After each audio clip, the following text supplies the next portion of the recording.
Yo, you already know what it is, man. It's Girls Like Sterl, a.k.a. Sterling Jones from the Sterling Jones podcast. And tonight we live. Tonight is what, 10:07? And I called my dog real quick last minute because he has some interesting words about what's going on in the entertainment industry. If you don't know this man, if you haven't heard this man, then you're wrong. You know what I'm saying? You're going to know who this man is when you hear him. This is none other than DJ JGlove. JGlove, go ahead and introduce yourself, brother. What's good, y'all? My name is JGlove. I'm out of Charlotte, went to North Carolina A&T, and, really just been trying to take off with this event coordinating and DJ thing ever since. And Yeah, right. Tell them where you are right now, man, because, the one thing I like about this remote podcast, you can call in anywhere, anytime, and I didn't know you was where you at, but let them know where you at right now. I'm on a cruise boat right now. I'm up here with one of my partners, CDK on the mic. We're up here event coordinating the HBCU Cruise. Now, This is our CDK. second year doing it. Yeah, this is something real fun and different for sure. So for the people who didn't hear, you on an HBCU Cruise right now. Right. Tell them a little bit about the HBCU Cruise. Like you said, y'all been doing it 2 years, but tell people a little bit about the HBCU Cruise. So basically, there are travel agents out there and they do travel agents outside of the country, as far as getting people to get together, let's go to Jamaica, let's go to this, let's go to that. And we just stopped for a second. We thought to ourselves, like, okay, a lot of people aren't able to experience that until 28, even 30, even 40, just because they've been focusing on life. So why not make it more feasible for people that are HBCU goers, HBCU lovers, and HBCU alum? So we came up with a partnership with Carnival Cruise Line, and from there, what we did was basically rent out rooms on the cruise boat. Obviously, it's crazy to rent out a whole boat. No, we're not doing that. But the way we move up here, you would think, who are those guys and why are we not with them? You know what I'm saying? So it's been a pretty good lift off from there. Tomorrow we stop in Jamaica, gonna do a few excursions, and just being able to DJ and host on a cruise boat, is insane to me. So, just a blessed opportunity for sure. Wow. So y'all got what sparked the idea? You said like most people don't get to go. Was it your idea? Was it CDK's idea? I think it really started with we want to do something different for spring break because, like I said, I was in college at first. As everybody knows, the college move from 2010 to 2024, even now sometimes, was Miami. Yeah. So it got to a point, even when I was in the undergrad, Miami kept on getting tiring. Just that vibe of being down there all the time, the hype started to go away. We wanted to do something different.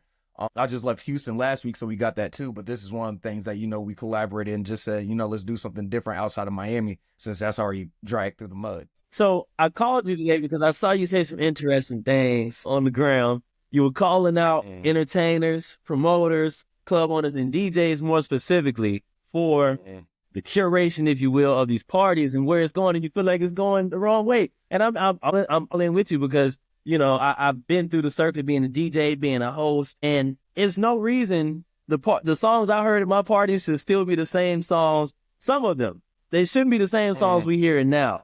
You know what I mean? Right. Elaborate on your earlier for the people who don't know what you were talking about. So for sure, earlier today, I made a post just talking about how I feel like entertainment's going wrong. You hear that a lot from people that aren't in our field, but you don't really hear that a lot from people in our field, Right. So with that being said, it was more so with getting able to travel all over the place, I'm always able to keep my ears open to what everybody else is doing. And it's not like I'm over here judging like, okay, he's good, okay, it's bad. It's more about the structure of the event. And more so, the more places I go, the more places that I see DJs like 5 pretty girls walked in, back that ass up. You get what I'm saying? 20 guys just walked in, they ready to pop bottles. Finito. Whole time it's 10:30. So with that being said, I feel like 2020 to now alone, you got so much music to play with. There's no reason you don't have music to play with from 2020 and back. I elaborated on it earlier. Just a few songs that I was talking about. Here I Am. I said Cashing Out. Those are songs I feel like aren't the top of the world type of songs, but songs that bring nostalgia to people. You get what I'm saying? I feel like before you get into all the turn photos everywhere, light show stuff, you need to bring nostalgia to your crowd because half this crowd is trying to stay till 2 a.m. and half this crowd is going to leave at 12 a.m. because they not an all-nighter. You get what I'm saying? So you got to be able to provide nostalgia for everybody. Right. And I'm not saying don't play twerk music at all, but Sexy Red before 12 o'clock, I always say that when I event coordinate an event, I tell the DJs, no Sexy Red before 12, at all. You know what I'm saying? So you got a formula. I was going to ask you, what's really my main issue. What's your party formula? Yeah, said what's your what? party form as a DJ? Because they don't understand. For people who don't know, the DJ, like we thinking like from the beginning of the party to the close of the party. What's usually your formula or time frame when how you gauge a party from the intro to the like we about to get lit to the lit portion to the the end of the night type of songs? Okay, for sure. So when I come in, if it's a club situation, clubs are open all day. If I'm doing a 10 to 2, I'm coming off the other DJ's energy. So if I'm coming into a crowd, it's 9:45. My show starts at 10. And I'm hearing Finito and all that. I just can't start off with R&B like how I want to.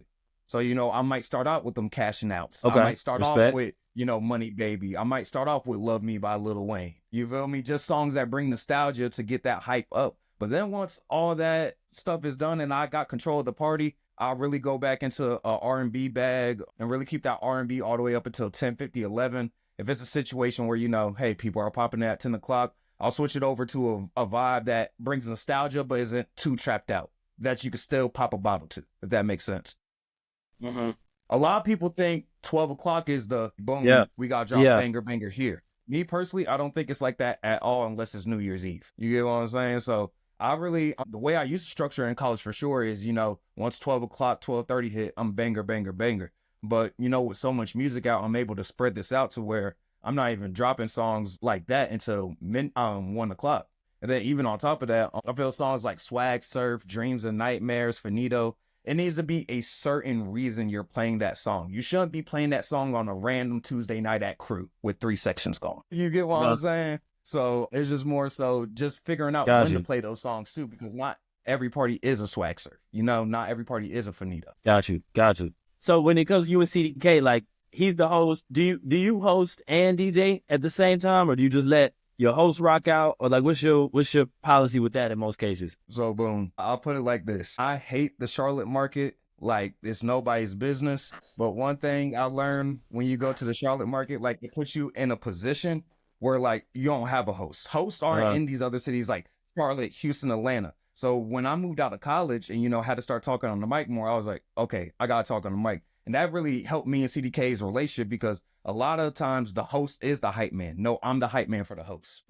Right. So really CDK, he handles all of that and, I'll hype up CDK on the back end, or if CDK stepping off somewhere and, it's quiet, I'm not afraid to get on the mic and talk. Right. Gotcha. Okay. So you can do a little bit of both. And I think every DJ should be equipped with being able to host as well as DJ, just in case. You never know. You know what I'm saying? And then as far as the payment, like if you don't have to break that bread with someone, if you can do it all yourself, you're a one-man band, which I feel like, is just important as a DJ. How did you get into DJing anyway? I was going to parties in 2019. 2018. I was a freshman at North Carolina A&T. I was going out every weekend with my boys, regardless if the party was wall to wall or just to get out the house. And I was always a person in high school that was on the aux cord, stuff like that. And after going out so much, I sat there and I was like, bro, I can do this. Like, I know music. I may not know how to DJ. I've never even asked someone to teach me how to DJ, but I could do this. So 2019, I was really just doing house parties. How I was finding my locations. I went on Twitter. I would type in hashtag NCAT house party. Look at people who did house parties in the past. Hey, I'm a DJ. I'll say straight up in Greensboro, back in like 2019, 2020, people, as far as house parties, they was like, because Grady, when people talk about Grady in Greensboro, right, they know he's gonna bring a crowd. So when house parties go down, people was like, as long as it's not a Grady, we good. As long as it's not a Grady, we good. But then it started to get to the point, I'm packing out houses, I'm caving in floors that are only 1 story and, doing a whole bunch of events from there. And, it just got to a point where, the house parties was cool, got to the venues. Venues was cool. I got to do large scale events. Large scale events was cool. I want to be behind the scenes, seeing how this goes down and what I need to do to make this thing work, even if I'm not on those turntables. And I feel like overall, that's what creates me more of an asset than the average entertainer. I DJ, I could host, and I could event coordinate. I feel like, a lot of people, they only got one lane or something, but don't get me wrong. I definitely feel like DJing is what I'm talented and blessed with and gifted with, but I could hit 3 different lanes with it. Got you. So I guess, it started at A&T. Was this prior to the Bros or was it after the Bros? Yeah, this was prior to the Bros, and I'm not even gonna lie. There used to be times like I'm trying to be the Bros. I'm sitting here like, oh, the Bros going to that function? I'll DJ for free. Like, what we doing? I need them to notice who I am. Like, Okay. I definitely used to be on that. And that's a good point, because Like, a lot of dudes nowadays don't want to take them free gigs.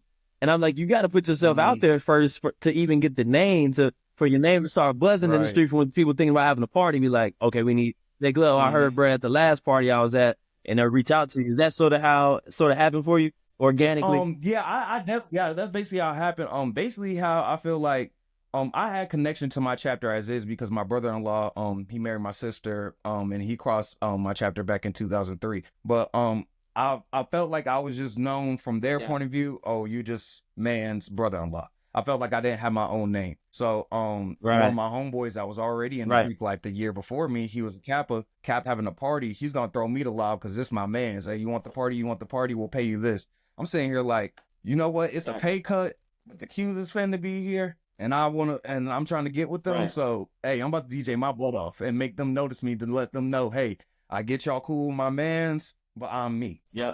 Yeah. So that's basically how that went from Okay. there. Yeah. So it was sort of like once a connection. the bruz happened, You sort of had it.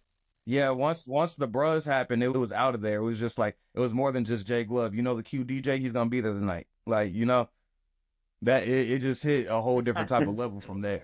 I think I got to a point really with me that I got tired of being the Q DJ. Because for one, I feel like a lot of times when you think Greek parties in today's society, you think 18 plus. You know, we don't really see a lot of 21 plus, 25 plus, 30 plus Greek events. And like, to be tied down to 18 plus just because I'm the DJ Q, I was like, nah, that's not it. That's not what I want. You feel me? So I really realized that that's more so something on the resume than something I don't have to show off every time. And really start trying to get into this, like really who I am outside of, you know, the frat, outside of, you know, school and everything. That's what it is, man. That's what it is. Well, best of luck with everything, dog. I know I'm gonna see you at something sooner than later. If you're back next week, I got Girls Like Karaoke coming up at Dream Lounge, so pull up out there for me. But you know, if you're watching this, like I said, tap into JGlove, tap into CDK, the whole team. Y'all going crazy. Be safe on the cruise, man. Keep it jumping. Keep the footage going. We watching from the crib. You know what I'm saying? We watching and living through y'all right now. But keep doing your thing, dog. You know, since me and you tapped in, we've been good money. We're going to tap in soon. This is another quick episode of the Sterling Jonesl podcast featuring the boy, the one, DJ JGlove. I appreciate you, brother. Until next time.